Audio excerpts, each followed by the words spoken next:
office or anything like that? Or You would think that, and see, that's a common misconception. Everybody thinks that State Farm, they'll be like, State Farm pays for this? Mhm. State Farm lets me know all the time that I am an independent contractor with State Farm. Ooh.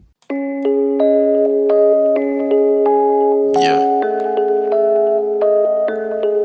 Told y'all this was a movement. Taking over your airways. You dig? Banked out. Banked out. Banked out. Banked out. Banked out. East to west, we getting banked out. North to south, we getting banked out. Worldwide, we getting banked out. Yeah. One time for the team that's gon' hustle for the cream. All we know is grind till the dough come. This the Bang Dot Radio Show. We controlling the globe, but we second to no one. Every time we emerge, we putting that work in. Bang Dot do it for the culture, putting on for the city that's 24/7. And we showing love like we supposed to. And we keep making moves by coastal. None of those suckers didn't believe, but I told you. Bang Dot about to be a household name. And Bang Dot mean we about more change. You don't even know just how I really get. You're rocking with the best, so tune in when you better be. Plus you're getting fancy like Nancy on every single day of the week. And chopping it like a Cherokee. Like Odell, trying to stay All right, y'all. We're tuned in for another episode of Bang Dot Radio Show. I am your host Andreas, and I am on location with Miss Tanisha Johnson Sutter. I thought I'd make sure I said that right. Right. It's not stutter. It's not stutter. It's Sutter. Let's make sure. Yeah. I love it. But a licensed State Farm rep, your own office, employees. That's dope. So yeah, first time on the show. Yep. But been knowing you a good 3, going on 4 years now, I think. 3 or 4 years, yeah. Yeah. But actually, people don't know that you was designing my Banked Out website. Which, that's funny. See? Lord have mercy. You brought that up. No, but I want people to know, it's like, you was doing a fantastic job, and then, you told me you wanted to go into that. And I remember one comment you told me, it was like, man, I never had like a client that paid or whatever, and then just disappear. Yeah, like, I've never had a client where I'm chasing you down after you paid me. Yeah. Like, usually it's the other way around. Yeah. I'm like, bruh, like, I bet you was like, that's a totally different client right there. Yeah, and you were.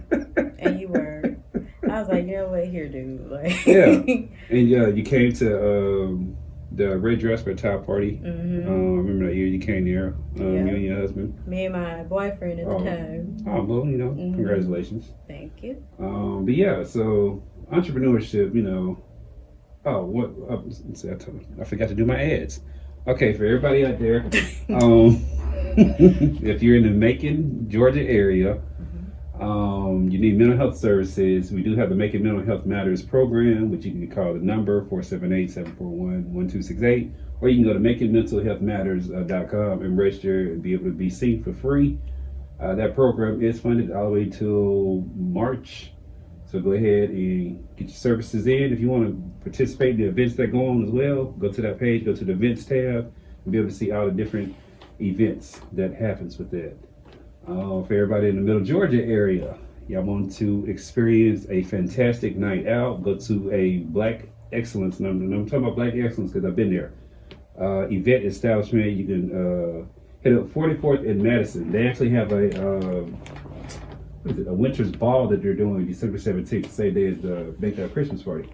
Y'all can go there. It's 115 Margie Drive, and you can go to 44thandmadison.com. And I'll also throw in the flyers and stuff as well.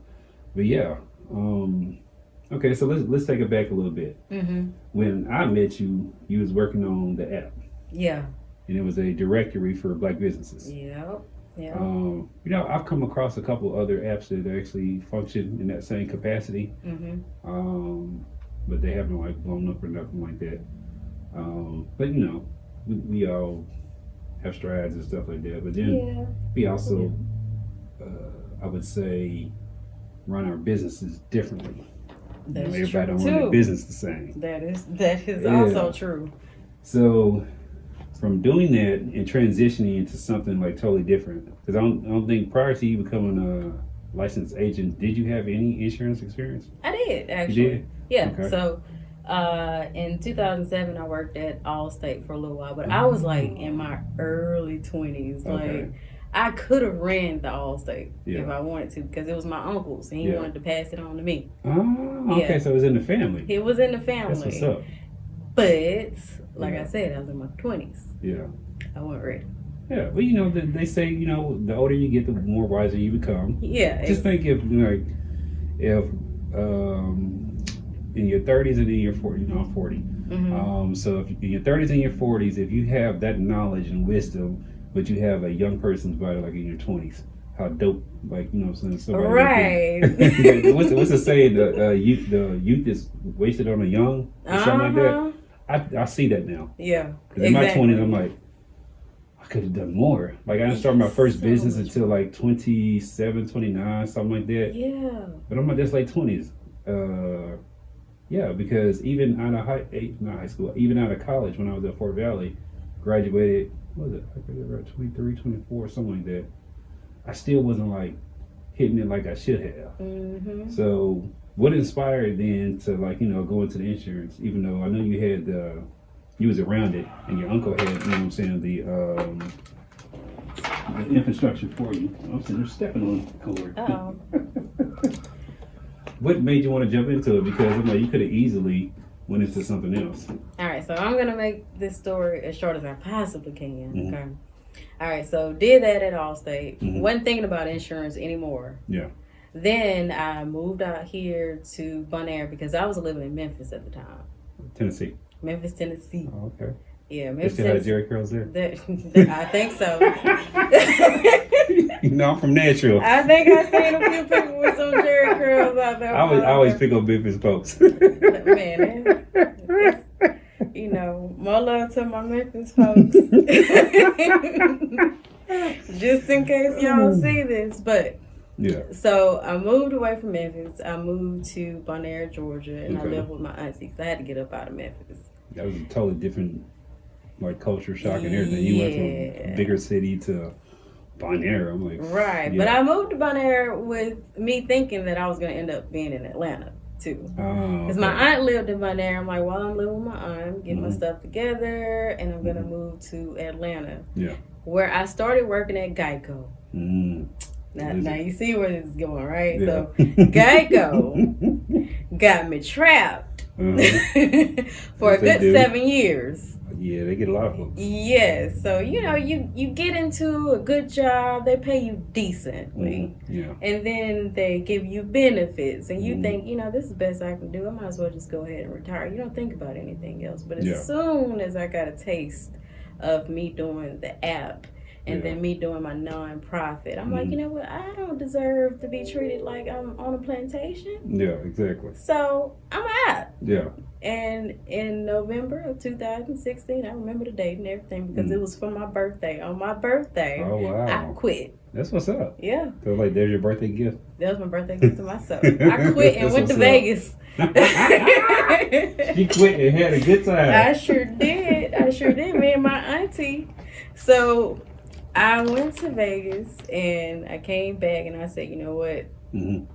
I got to do something. I didn't quit for just no reason at all. Yeah, quit with And a purpose. I quit for a purpose. I quit Yeah. because I don't want to go back to work for anybody else. And Mhm. that's when I started L-on-Z, that Okay. directory. Because, the whole thing was the whole plantation thing and how I felt like, Mm-hmm. Yeah. So I'm just like, you know what? I'm going to do something for my people.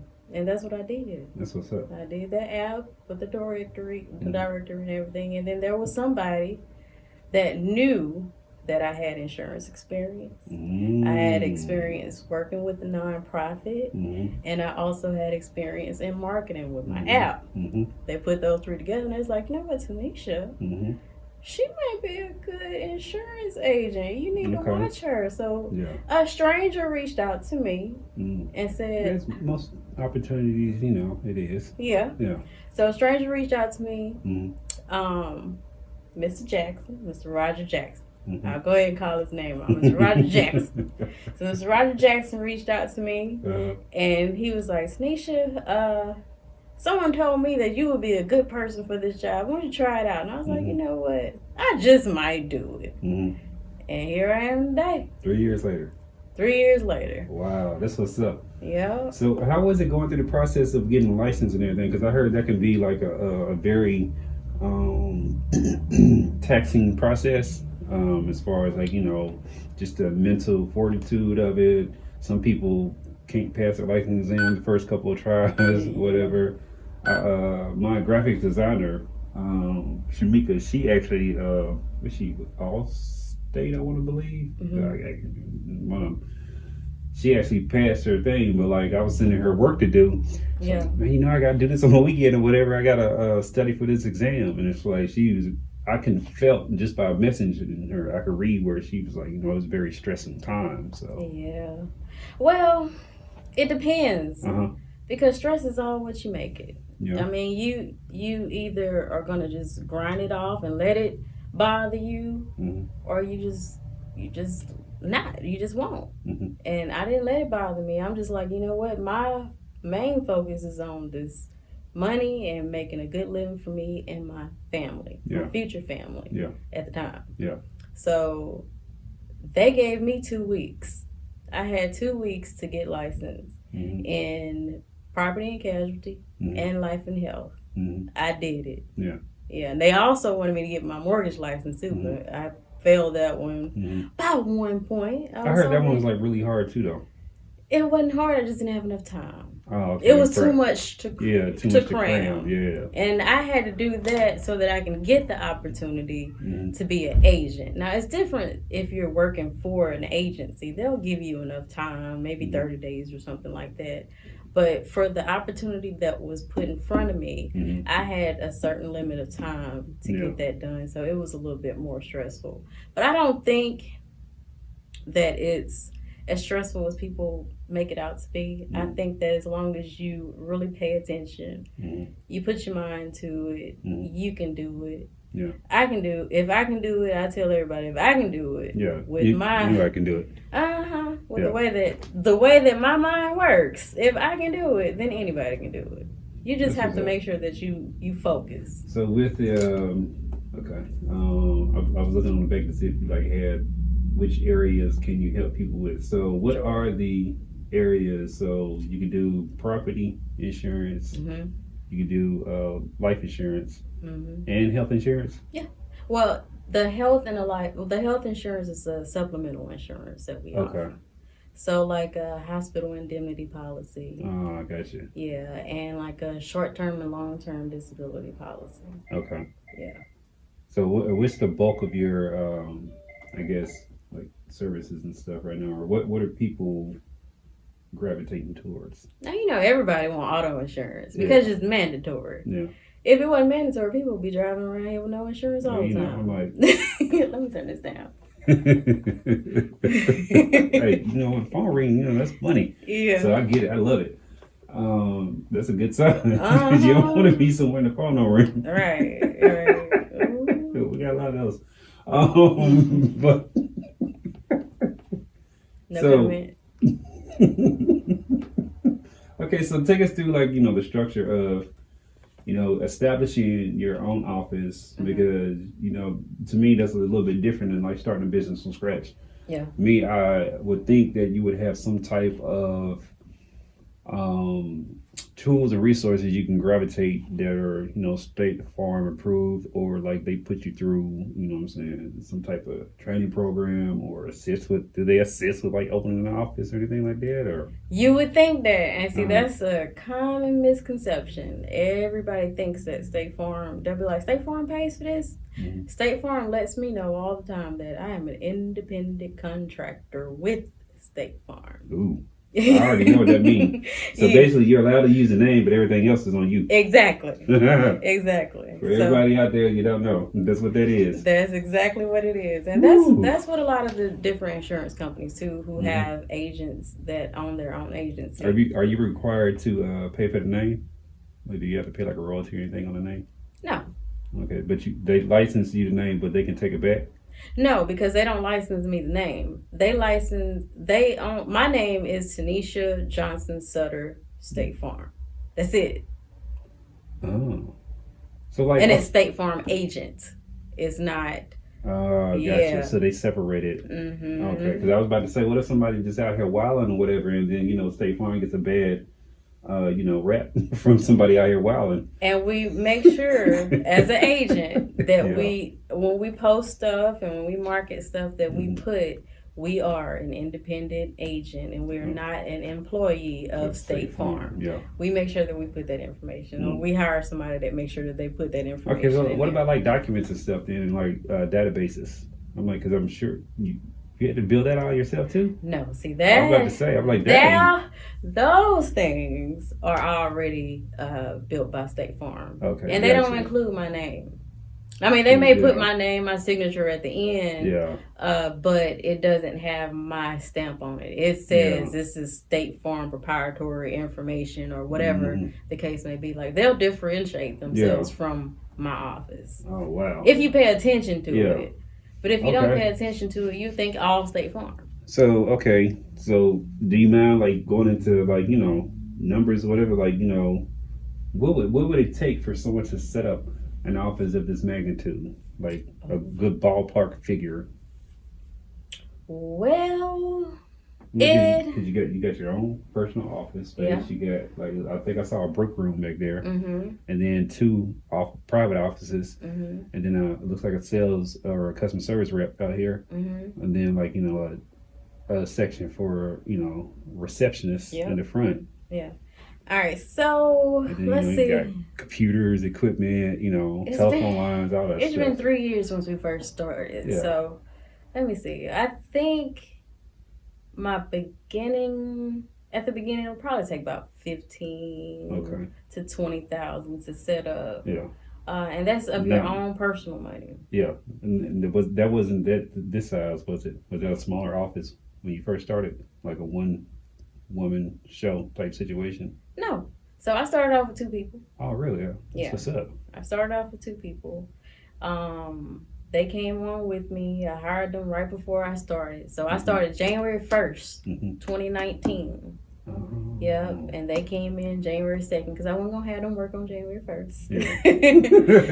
Well, that was so nice of you. Yeah. So they came in on the 2nd, And, it was a 3-man show for a little while. Mhm. And then eventually it turned into a 1-man show. And I was Mm. pregnant. Oh wow! During that time, Yes, I was pregnant with Tiana, you my were baby stressing. girl. You stressing personally and stressing professionally. So I was pregnant, and Uh-huh. I had her almost 3 months early. Oh wow! Yeah, so she was in the NICU for 2.5 months. I know how that is. The last 2 of my kids were in the NICU for one for about 3 weeks, and the other one for like a week and a half or so. Yeah, Stressful so times. that But you got it certain hours you can is. only see them. exactly, and then on top of that, the first year that Mhm. you're here with State Farm, your first contract, Mhm. you have a year to prove yourself to get your Oh. permanent contract. Oh wow! So, So you that basically first probationary year, status. yeah. Yeah. So that first year, I'm in probation and I'm pregnant, and I have her 2 months early. I'm like, this is not gonna happen, and I was Mhm. so pissed at my husband. Yeah. Even though it takes 2, but I was Yeah. so pissed. But like I said before, hard work, Yeah. dedication. Yeah. She gave me the reason. Mhm. You hear me? The Yeah. reason. Well, kids are supposed to properly motivate folks. Right. Some of these folks out here, they don't know what's going on. Right. If I was not grown before, I grew up when I had my child. Excuse me. I have a couple of nothing. No, just my asthma. you're good. You're good. So just putting it out there. You know. I will spray when you leave, just in case. I love it. Just in case, I'm spray. But yeah, she gave me the motivation I needed, man. That's So I came back, and even though I didn't have any more staff when I came back from having her early, Mhm. I grinded till I could not grind no more. You see that red sofa that's right there? I Mhm. bought that red sofa so I can sleep. Mm. You hear me? Mhm. So we grinded it out and we made it. Yeah. We made it happen. That's what's up. Yeah. I'm just loving this even more because, I got this series that I'm going to produce. It's called, I haven't given it a name yet, but it's about the failings of entrepreneurship. I think with like Shark Tank, The Profit, and all these other entrepreneurial shows or whatever, the successes are magnified and highlighted, but they're not showing the process to get to there, and they're not showing what failed. Right. And we all have different things that didn't work out the way that we Exactly. wanted them to. And we kept going or whatever, and we learned how to pivot and, you know, turn in a different direction. But I'm gonna do a whole series about, like, you know, stuff that didn't work. Exactly. And I think that needs to be highlighted. it because does. People, like, you're running to folks, and I'm sure you get this all the time, where you're like, yeah, I work for myself, I'm my own boss, yada, yada, yada, I got my office. Oh, that must be easy, or blah, blah, blah. You know, they discount what it takes to get to that point. They discount the Exactly. sacrifice that you have to make in order to get it to be successful, and the fact that you have to stay successful in order to stay in Exactly. business. So you're doing two things at least I can, you know, see, or, you know, that people might even think about. One, you're leading your business, you know what I'm saying, you're meeting your goals and stuff to be successful, but then I don't think people get to see the behind the scenes stuff. So, like, you're handling your own, like, business administration stuff, like, you know, payroll and all that as well. I do. Taxes, Yeah. make sure you're staying compliant with the state. Yeah. Yeah, because I know you have all these other things you got to do. Yeah. and then on top of that, answering the customers' complaints. Exactly. And, you know, everybody call, may I speak to Tanisha? Mhm. And then my employees, they're like, well, Tanisha, she's in a meeting right now, she's busy right now. Well, I'll just wait, or I'll call back. And I'm like, oh God, everybody wants to talk to me. Because they know you the head woman in charge. Yes, but then I have to tell them, like, you don't get to talk to Warren Buffett. Mm-hmm. You don't get to talk to, you know, any CEOs or Mhm. any company owners, but you have to treat it the same way. Even though it's a small business, it's Mhm. still a business, Exactly. and I still have to take care of other things. And then you got to go pull in, you know, more revenue. Because exactly, the more people you get, the more revenue you got to make. Because exactly, nobody want to work for peanuts. exactly. You know what I'm saying? Everybody want benefits. Mm-hmm. You know, because people don't realize, like, a salary, like, if you paid someone $50,000 as a business, that salary is actually about 80 when you include all the benefits that you have to match and pay for out of the business that does not get charged to the employees. So, like, one, unemployment insurance. You got to pay for that yourself. They don't have to pay for that. Exactly. And then you got to pay for all the FICA, you know, all that stuff, whatever. Payroll taxes, Employee whatever. taxes, So I'm like, oh, that's a lot. It's a lot. It's a lot. lot that people don't know about. And that's the stuff that people don't see. You know what I'm saying? That's why you're here 10, 12 hours a day or whatever. Because you not only got your normal business operating hours that you're doing, but you have the stuff that takes hours to make sure that normal 8 hours or 9 hour Yeah. day functions properly. Yeah. But even though you're doing that stuff, you know that there's a reason that you're doing it. You know Yes. that it's not going to always be that way. Yeah, exactly. So you have to focus on whatever it is that you got to do now so you can make a better living for yourself in the future. Yes. Because it's not going to always be this way. No, it's not. So that's what I always have to tell myself too, because I know, it's grind time. I'm here 12 hours a day, sometimes overnight to 9 o'clock at night, 10 o'clock at night. But it's not going to always be that No, way. it's And not. it's that way now so that later when my baby gets old enough and she wants to hang out, she wants to do ballet, she wants to do whatever she wants to do. Yeah. I'm going to be there. Yeah. No questions asked. Yeah. Bye, y'all. Yeah. I'm gone. Exactly. Yeah. No, So. you can get there, and that's exactly what you do. Like, that's what I do. Like, I do my, my business stuff during the day, and then actually I only work probably about 3 hours a day. You know what? Get out. Gone. I'm done. Interview over. Bye. This is my work for the day. You know what I'm saying? I've done 2 interviews, and then, like, I got to process some cook shop orders and stuff like that or whatever. Yeah. But I'll get to those tomorrow. But no, I put myself in a position or whatever because people don't see, like, the struggle of a tuner and, like, working. Like, there's at one point I was working a 40-hour job and working 40 hours a week or whatever, pretty much working 80 hours a week. Yeah. To get to that point, to be able to, like, have like 4 or 5 hour days at the most or whatever. Now, sometimes I will have like a 10, 12 hour day, but it's like a lot of different stuff. Yeah. And, that's not my constant. You know what I'm saying? That's not my norm. Because got other people in place, whatever, like this, somebody in my office right now answering the phone and, Right. email and all this stuff. I mean, I ain't gonna lie, I'm gonna leave right after this interview.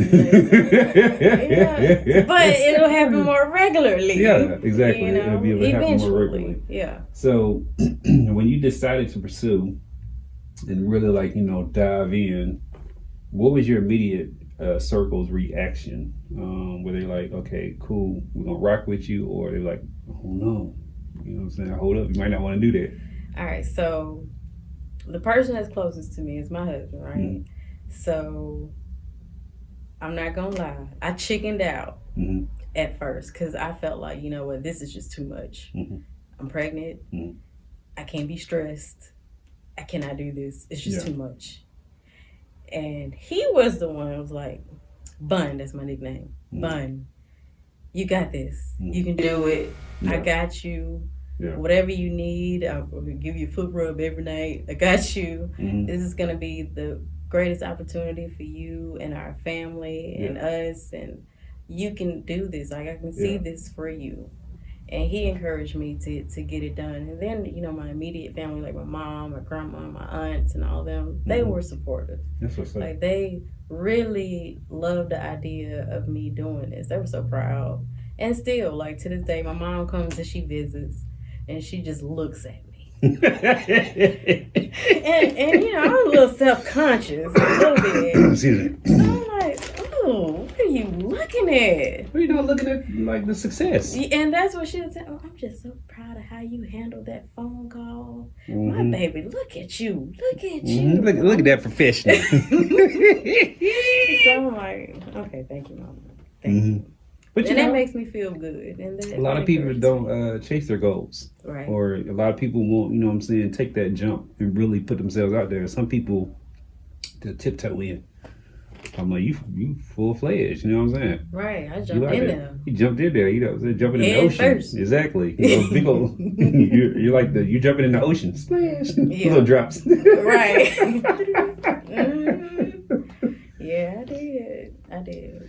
So, how has I guess your primary customers are here in Macon. Yeah. My Okay. primary customers are here in Macon, but I serve Mhm. the whole state of Yeah, Georgia.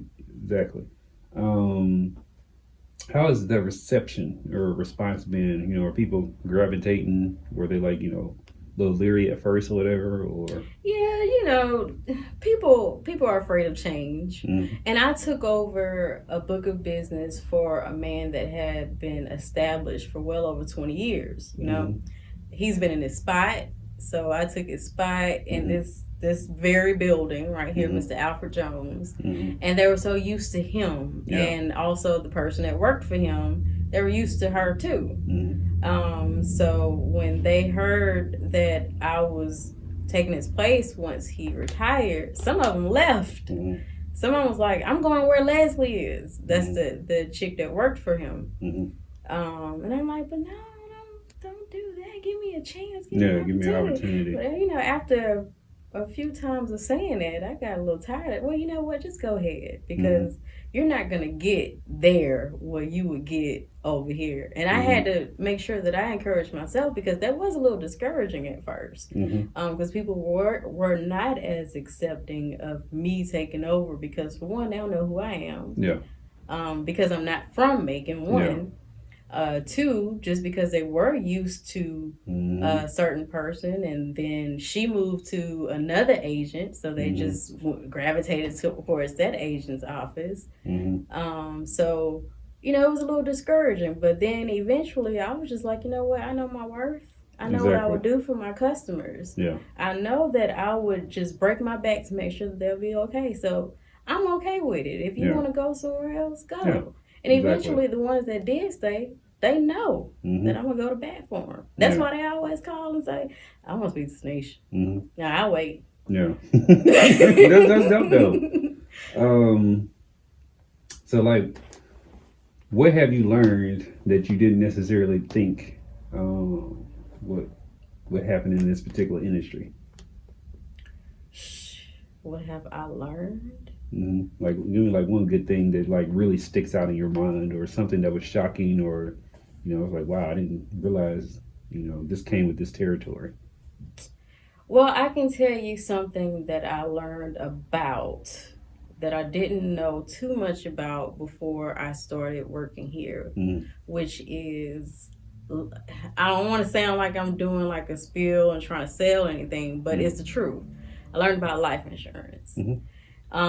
That's something that I didn't learn before. When I worked at Allstate, all I did was homeowners insurance policies and auto policies, mostly homeowners insurance policies. Yeah. When I worked at Geico, I only did auto insurance policies. I get here, we're doing everything. Mm-hmm. So I get here, I learn about life insurance, and I'm like, wow, so this is what they've been doing. Mm-hmm. You know, this is how there a lot of other people come up, Mm-hmm. and we don't have this knowledge. Yeah. Oh, yeah. Ooh. Like, Yeah, learning the things Yeah. that I learned and talking to the other agents. I mean, I'm the only. There's one other black female agent in my territory. Mm-hmm. Other than me, that's it, and she's not really active right now. Mm-hmm. So usually if I would go to meetings and stuff, especially in my first and second year, if I'm going to agents meeting, Mm-hmm. Yeah, just you. it's just me. Yeah. It's just me. Minority of the minorities. Yeah. Yeah. I'm a woman too, on top of that. Ugh. Mm-hmm. But either way, it's crazy what you find out just listening. Mm-hmm. Just observing and just listening. Mm-hmm. And that's one thing that I say that I've learned a lot about that I did not know and was not expecting to know about before coming over here. Okay, so the follow-up to that would be like, what is, two things about life insurance that our community should like really key in on? Get it. Yes, I understand that. But at a young age. Yes. I'm talking about if you have a child, get your child some life insurance because you don't know what that child is going to go through at an older age where they can't even get it. Mm-hmm. Also, it doesn't matter. And people always say, term life is better than whole life. Whole life is better than term life. No, neither one, because I'm not biased. I sell both of them. Mm-hmm.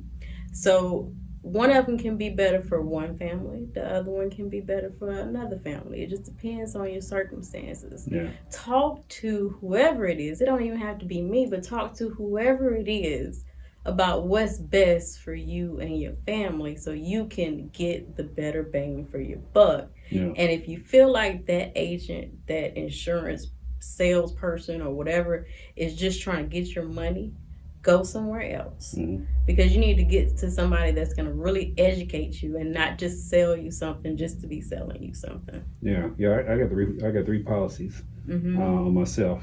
Two of them I think I believe are term, and one of them is a whole life insurance policy. But I've spoken to other agents through various companies, whether it be like New York Life Insurance or Modern Woodman or Allstate or whatever, Wealthway, all those different people. And I've come across this information that where you can use your policy, I believe it's the whole life insurance, and treat it like, it's a bank. Yeah. To where you can like borrow against it, I guess, and the principal stays there, and then you just pay back the loan that you take out against it, and you can like finance a lot of different things. Yeah. You can do that, or you can do an accumulation of dividends where you don't even have to pay the money back. Yeah, so there's a lot of different ways. That's why I was saying we don't even have enough time to go over all the different ways that you can save money. Might have to do like a series. Look,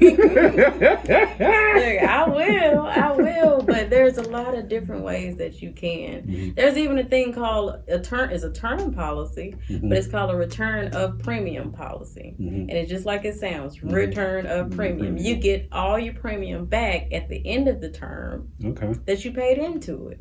So it almost works like a whole life policy because you still get some cash value, which is the money that you put into the policy. Yeah. So that means you get more of a policy than a whole life policy, but you get you pay less. Yeah. You pay less, and it's a term policy, so it ends at a certain time, but you still get that money back once that term ends.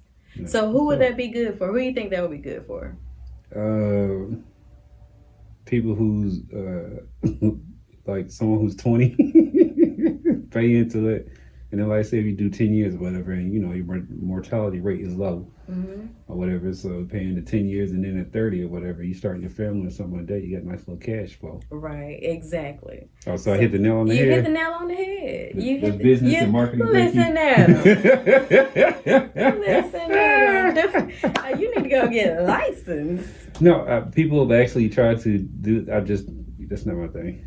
Yeah. I get it, you know what I'm saying? And then, like, I like the fact that, you know, some people starting to pay attention, but, you know, I know that insurance has access to trillions of dollars or whatever. Because I know that some of it I think with Allstate, I mean, they don't even write policies that you wouldn't be able to cash that day if someone died or whatever. Right. Ask me how many policies I have. Okay, how many policies do you have? I have 52 policies. 50, you mean? On yourself? 52 policies, on me and my family. Oh, wow. 52. I guess I need to get my game up there. I need to get some You more, huh? But that's me learning the value of insurance and how to use it, because you don't have to. You saw that return of premium that I was telling you about. I got that on top of a whole life policy. So you know my baby, right? We're looking out for her. If I die within 20 years, because my return of premium policy is a 20-year term, I die within 20 years. She gets plenty of money. Plus whatever other ones I have. But if I don't die within 20 years, you'll be 22. I may not need to give her as much money, so I'll collect that money for myself and invest it in something else if I wanted to, or invest it in myself. Yeah, that's what's up. So that's why I do what I do. Yeah. No, I get it though. You know what I'm saying? You know, I get to the skepticism that a lot of people have, whatever, but that's because we're not educated like we should be. I'm like, these are things that we should be taught when, you know what I'm saying, in our household, whatever, then expounded upon through school. But of course, you know, there's nothing there. I think it's the key word, insurance. You know what I'm saying? Like people, for whatever reason, people have a bad feeling about insurance. They feel like, you know, I put all my money in this stuff and I don't really even see the value of it. And, you know, the value of when you file a claim. Give me my line, please. You just took my line. I'm sorry. But that's true though. They don't know it until they have to use it. And I tell people all the time, don't have me be the one to tell your family and your friends that you ain't have life insurance or you don't have any insurance, period. It could be auto insurance. Don't have me be the one to be like, no, you ain't covered, bro. I hate that conversation. Yeah. But I have to have it all the time. Yeah. All the time. That's one of the worst things. Yeah, because, you know, they need it at that particular time or whatever. But again, you know, we need to fix our priorities, you know. Exactly. You can't be out here buying J's and stuff like that all the time, whatever. I'm like, hey, you buy policies with the amount of money you spend on clothes. Yeah, why you got J's with minimum limits? Ooh, yeah. Minimum limit. What are minimum limits? Those 15, 25s? 25, 50s. Yeah, people we just all need to step our game up, because that's how we can create economic wealth with one another and impact our community like we want to, be able to provide resources when the governments fall short, whether it be at the local level, state level, or federal level. Exactly. And be able to take care of our own, you know. Exactly. And I'm not down on anybody that have like minimum limits or don't have life insurance. Some people just can't afford it, period. But if you can afford anything else, you have a family. That's one thing that you need to put something to the side, because it can cost pennies a day if you actually put your mind to it and go ahead and say, you know what, this is something that I need to take care of right away. Exactly. Because if you wait till you're 50, 55, or if you wait till now I'm sick, I want to make sure that since I am sick, everybody's going to be taken care of. It's too late then, because nobody's going to insure you. Yeah, you're uninsurable. Right. And then even with auto insurance, like, Don't wait until something happens and then say, Mhm. hey, let me go ahead and try to get some insurance. We ain't gonna be covered. That happens a lot. Yeah. By Oh, the they way. like have like a wreck or whatever, and then they try to call get insurance. And like those adjusters can't tell, there's a little rust on that stuff. Mm-hmm. Yeah. And then, the thing about the minimum limits thing, it's okay to get it because you can't afford anything else. But the moment that you can afford something that you don't need, Mm-hmm. then you can afford something that you need, which is to up your limits just in case something does happen. I had a customer who came in here, he was distraught because he hit, you may have heard about this, it was maybe about 6 months ago, I think. He hit a pedestrian on the interstate. And I was like, when I heard the news, I was like, I hope this ain't my insurance. I hope it ain't. Next day, here he come. And he's like, man, I hit this dude, bro. I need to file a claim. Y'all gonna take care of this? I'm like, yeah, up to $25,000. He's like, what? That's it? I'm like,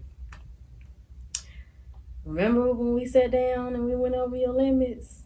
And he was like, no, I'm good. Yeah, This is why we had this conversation, because this is all the insurance company is going to pay. I mean, that it was the toughest thing I had to tell him. It wasn't the toughest, but it was one of the toughest things I had to tell someone. He just bawled down and started crying. I was just like, I don't know what to do. Like, I'm going to file this claim. We're going to do this, but I know his family is going to come after you.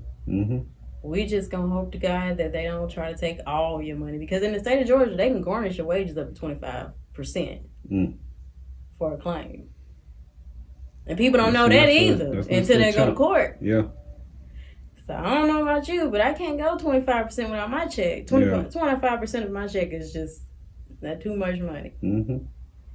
So. Yeah, then they could probably hold your garnishments in arrears too. Wait until you start getting money if you don't have it at the time. Exactly, they can. Yeah, and I tell people like, you can sue it. They'll just sit on it. And then Exactly. The moment you start making money, bam. You think it's ain't there, it's there, just waiting. It's just like it's around the corner, just peeping at you. Yep. So, as far as I remember, you said territory earlier. Do y'all have like assigned areas that you have to focus on, or no? Okay. No, when I say territory, I'm talking about the territory of where we are located. Okay, got you. So you can just basically go wherever. Yeah. So anywhere in Georgia, Yeah. I would be able to solicit sales. Okay, that's what's up. Yeah. So is there like plans for expansion? Eventually, that's something that I'm looking into. But I want to make sure that this office right here is Solidified. on 100 first before I expand out. But that is part of the plan. That's what's up. Yeah. So you're not limiting yourself to anything. I don't know now. Okay, so let's get into this. I don't really get to have this conversation, this topic with many people. How do you handle employees and making sure they're hitting quotas and like to keep them motivated and like, if they underperform and all that? Whew. They hold each other accountable. Okay. I'm not gonna lie. So my team, like if they're slipping in there, I hear somebody. What you doing? What are you doing? Why are you on your phone? We got this to do. Because of the simple fact that I make sure that everything is team related. If everybody ain't doing it, then none of us are getting rewarded. Okay. So if the team or the office doesn't meet its goals, then ain't nobody reached their goals. I don't care if you did reach your goals. The office didn't. So that way, everybody is holding everybody accountable. So I like that. So everybody's holding everybody accountable, and I don't even have to be in there and say nothing. They say something to each other. That's what's up. But no, that's like an ideal working environment, especially for a person in leadership. Everybody hold each other accountable. And then the office has its goal, and you might hit your individual goals, whatever. But if everybody not hitting their goals, and the office doesn't hit the goals, and therefore there's no bonuses, no rewards, whatever saying comes along with that. Exactly. So I like that concept. what would you like? What's one piece of advice you would give, like, you know, young agents or young aspiring agents coming up? One piece of advice I would give young agents coming up is that, you know, at the beginning, like I said before, it's really hard. Mhm. It gets hard. You might get tired. You might cry someday. If you don't cry, then you're not doing your job. I love it. I might have to put that on the shirt. Yeah, if you don't cry in the car, You're doing your job. you are not doing a good job. So, you know, it's gonna get stressful, but you just have to keep your eyes on the prize and remember what you got into it for. You get into it for, you know, a few things. To bring out stability for you and your family. That's the number one. You and your family should be always number one. Yeah. Number two, you know, you helping people out. This is not just about the money for me. It's about what I told you about with the life insurance and all that stuff. When I tell you I got so inspired thinking about all the people who I can talk to and who I can touch who don't know about this stuff, because none of my family knew about any of this stuff growing up. I don't know how your family was. I don't know how a lot of people's families are. There are some people whose families do know the value of insurance, but there's not that many. No, there's not that many. And if I can touch the lives of people and make them feel good, that makes me feel good. Yeah, so when my customers come in here and they're happy and they're bringing me pies and, you know, bringing me cards and, you know, stuff like that, like, that makes me feel good. So it's, all of that stuff is fulfilling. Just helping people in a way that other people won't.